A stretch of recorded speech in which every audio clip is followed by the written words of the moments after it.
আলকা ইয়াগনিক এককালে তিনি তার মিষ্টি কণ্ঠ এবং রোমান্টিক গানে তার দর্শকদের মশগুল করে রেখেছিল। আজকে সে এক বিরল রোগে, স্নায়ু রোগে আক্রান্ত হয়ে আছে। এখন তিনি গানও গাইতে পারেন না এবং কানে ভালো শুনতেও পান না। তিনি যখন 2024 সালে তিনি যখন বিমানবন্দরে বিমান থেকে নামছেন, ঠিক সেই সময় তিনি লক্ষ্য করছেন যে আশেপাশে কারুর কথা তিনি শুনতে পাচ্ছেন না। তার কানের ভেতরটা কেমন ঝাঁ ঝাঁ করছে। তিনি তখন সঙ্গে সঙ্গে ডাক্তারের কাছে যায়, ডাক্তারবাবুর কাছে চিকিৎসা করানোর জন্য। যখন যায়, ডাক্তারবাবুকে প্রশ্ন করেন এটা কি রোগ। প্রথমে ডাক্তারবাবু বলতে চাননি, চুপ ছিলেন, কিন্তু ওনার জোড়াজুড়িতে ডাক্তারবাবু বলতে বাধ্য হয়েছেন। উনি বলেছেন এই রোগটি স্নায়ুর রোগ এবং এটা একটি ভাইরাস সংক্রামিত রোগ, যার ফলে ওনার শ্রবণ শক্তি একদম হ্রাস পেয়েছে। ওনার ডাক্তারবাবুরা একথাই বলেছে এই রোগটি বিরল রোগ।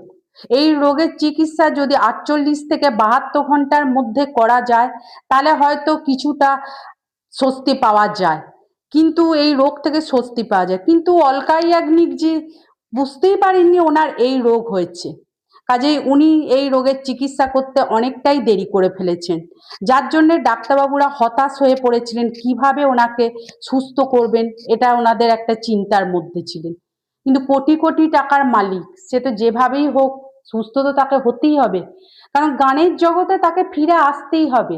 কারণ তার ওই গান কোটি কোটি ভক্তকে মুগ্ধ করে রেখেছিল এবং তার যে শ্রোতারা তার এই গান শোনবার জন্য তারা পাগল হয়ে গেছিল। কিন্তু তারা বুঝতে পারেনি যে ততদিনে তাদের যে প্রিয় গায়িকা একটি বিরল রোগের শিকার হয়েছে। কিন্তু অলকাজি আশা ছাড়েননি কো। উনি দেশ বিদেশ সব জায়গায় ঘুরেছেন তার এই রোগের চিকিৎসার জন্য। হয়তো এখন উনি অপেক্ষাকৃত একটু ভালো আছেন, কারণ উনি যখন পদ্মভূষণ সম্মান গ্রহণ করতে গেছিলেন, তখন দেখা গেছিল ওনাকে ধরে ধরে কেউ নিয়ে যাচ্ছে। দেখে কিন্তু মনে হচ্ছিল উনি বেশ অসুস্থ। উনি পদ্মভূষণ সম্মান গ্রহণ করার পর দর্শক এবং তার শ্রোতা বন্ধুদের প্রতি জানিয়েছে, ওনার শ্রোতা বন্ধুরা যদি তার গান না শুনতো, আজকে বোধহয় সে এ জায়গায় আসতে পারতো না। তাই উনি শ্রোতা বন্ধুদের অনেক ধন্যবাদ জানিয়েছেন। যখন ওনাকে জিজ্ঞেস করা হয় যে হুইল চেয়ারে করে উনি কেন আসছিলেন, উনি কি খুবই অসুস্থ, তখন উনি বলেছিলেন ঈশ্বরের আশীর্বাদে এবং আমার শ্রোতা বন্ধুদের প্রার্থনায় আমি এখন একটু সুস্থ। কিন্তু ওখানে দাঁড়িয়ে যখন আমি পদ্মভূষণ সম্মানটি গ্রহণ করছিলাম, অতক্ষণ দাঁড়িয়ে থাকার পর আমি অল্প একটু অসুস্থ হয়ে পড়েছিলাম, যার জন্য আমি হুইল চেয়ারের সাহায্য নিয়েছিলাম। তবে চিন্তার কিছু নেই, আগের থেকে উনি নাকি একটু সুস্থ, সেটাই উনি বলেছেন। অলকা ইয়াগনিক যে এই গানে পা দেওয়ার প্রথম 6 বছর বয়সে উনি আকাশবাণীতে গান গেয়েছিলেন। এরপরে তিনি 10 বছর বয়সে বোম্বে পাড়ি দেন। তখন ওনাকে বলা হয়েছিল যে আপনি আর আপনার গলা এখনো পরিণত হয়নি গানের জন্য, এখন আপনাকে অপেক্ষা করতে হবে, সুযোগ পেলে তবেই আপনি গান গাইতে পারবেন। সেদিন অপেক্ষা করেছিলেন এবং তার সঙ্গে ছিলেন তার মা। তার মা মেয়েকে উৎসাহ দেওয়ার জন্য, যাতে মেয়ে ভেঙে না পড়ে, সেই জন্য মায়ের পাশে সব সময় ছিলেন। আজকে উনি যে গানের লাইনে এসছেন এবং এত বড় হয়েছেন, সেটা সম্পূর্ণ তার মায়ের জন্যে, একথা উনি বলেছেন। এরপর যখন তিনি 14 বছর বয়সে যখন মুম্বাইয়ে এসে গানের জগতে পা দেন, তখন ওনাকে আর গানের জন্য আর কোথাও যেতে হয়নি এবং ফিরে তাকাতে হয়নি খুব। এরপর তিনি একের পর এক সিনেমা, একের পর এক হিট গান দর্শকদের এবং শ্রোতা বন্ধুদের উপহার দিয়েছেন। শোনা যায় নাকি উনি গানটাকে এতটাই ভালোবাসতেন, তেজাব সিনেমায় 1 2 3 যে হিট গান, সেই গানটা যেদিন শুটিং হয়, সেই গানের শুটিং সেটে যখন উনি যান, তখন ওনার 103 জ্বর। ওনাকে বারণ করা হয়েছিল যাতে আজকে সে কাজ করতে না যায় তার বাড়ি থেকে, কিন্তু তিনি শোনেননি। গান জিনিসটাকে তিনি এতটাই ভালোবাসতেন এবং সেই গানটা সুপারহিটও হয়েছিল সেদিন। আজ যে অলকা ইয়াগনিক জি এত বড় হয়েছেন, তার পেছনে কিন্তু রয়েছে তার এই গানের প্রতি প্রচন্ড ভালোবাসা আর একনিষ্ঠ নিষ্ঠা এবং ভক্তি। যখন তিনি 90 দশকের সময় যখন তিনি গানে, সিনেমার জগতে এবং বিভিন্ন জায়গায় গান গেয়ে এতটাই জনপ্রিয় হয়ে উঠেছিলেন, 4 থেকে 5টি গান তাকে ডেলি রেকর্ড করতে হতো। ভাবা যায়নি সেই অপেক্ষা করা মেয়েটা একদিন এত বড় হয়ে যাবে বা হয়ে গেছে। এরপর তাকে বিভিন্ন রকম অ্যাওয়ার্ড দেয়া হয়, যেমন ফিল্মি অ্যাওয়ার্ড এবং ন্যাশনাল অ্যাওয়ার্ড, বিভিন্ন অ্যাওয়ার্ড দেয়া হয় এবং অন্যান্য বিভিন্ন সম্মানও তিনি পেয়েছেন। 2022 সালের বিভিন্ন আন্তর্জাতিক তারকাদের পেছনে ফেলে রেখে তিনি সবার উচ্চে উঠেছিলেন এবং ইউটিউবের সবথেকে বড় তিনি মিলিয়ন মিলিয়ন শ্রোতাদের মন জয় করে নিতে পেরেছিলেন বলেই মনে করা হয়।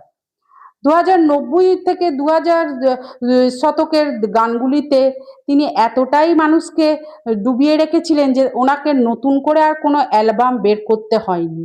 কাজেই ওনার গলা ছিল এক মধুর এবং রোমান্টিক, যা শুনে কোটি কোটি দর্শক ওনার গানে পাগল হয়ে গেছিলেন।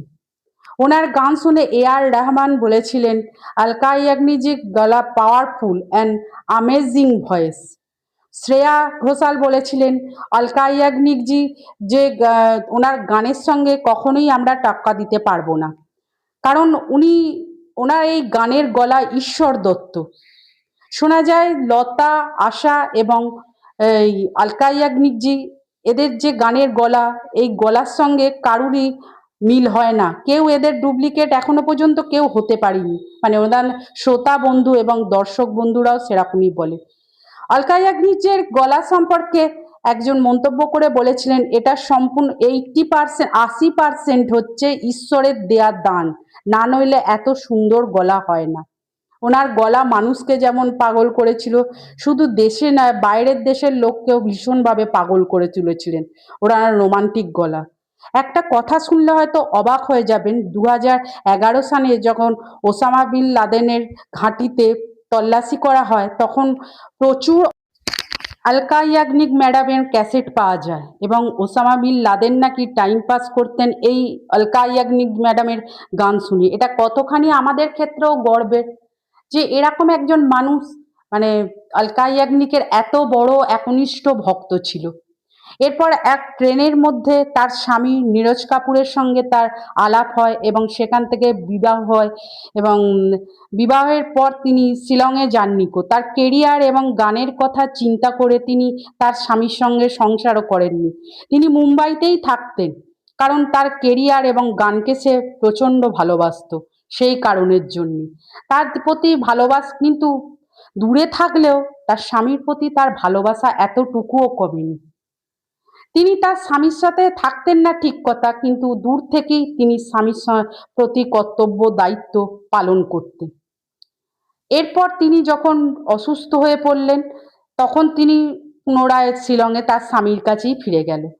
শোনা যাচ্ছে এখন নাকি তিনি তার স্বামীর কাছে শিলংয়েই থাকেন। বোধহয় ঈশ্বর এমনটাই চেয়েছিলেন যে শেষ এই সময়টা সে তার স্বামীর কাছেই থাকুক এবং তাদের ভালোবাসা ভীষণভাবে পূর্ণতা পাক।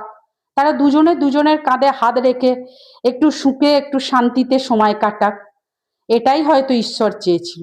তবে আলকা ইয়াগনিক ম্যাডামের চিকিৎসা এখনো চলছে, ঈশ্বরের আশীর্বাদে আমরা উনি ওনার শ্রবণ শক্তি ফিরে পান এবং ওনার যে সেই মিষ্টি রোমান্টিক গানের গলা ছিল সেই গান আমরা যেন আবার শুনতে পাই। লাখো লাখো দর্শক অপেক্ষা করে আছে এবং ঈশ্বরের কাছে প্রার্থনা করছে যে যেন আলকা ইয়াগনিক ম্যাডাম পুনরায় আবার ফিরে আসে এবং তাদের সুন্দর সুন্দর গান উপহার দেয়। আমরা ঈশ্বরের কাছে এটুকুই প্রার্থনা করতে পারি, এর বেশি তো আর কিছু পারি না। তবে উনি পদ্মভূষণ সম্মান নেওয়ার পর জানিয়েছেন যে এখন তিনি অনেকটাই সুস্থ আছে। তা হলেও আমরা ঈশ্বরের কাছে প্রার্থনা করব উনি যেন পুরোপুরি সুস্থ হয়ে আবার গানের জগতে ফিরে আসে।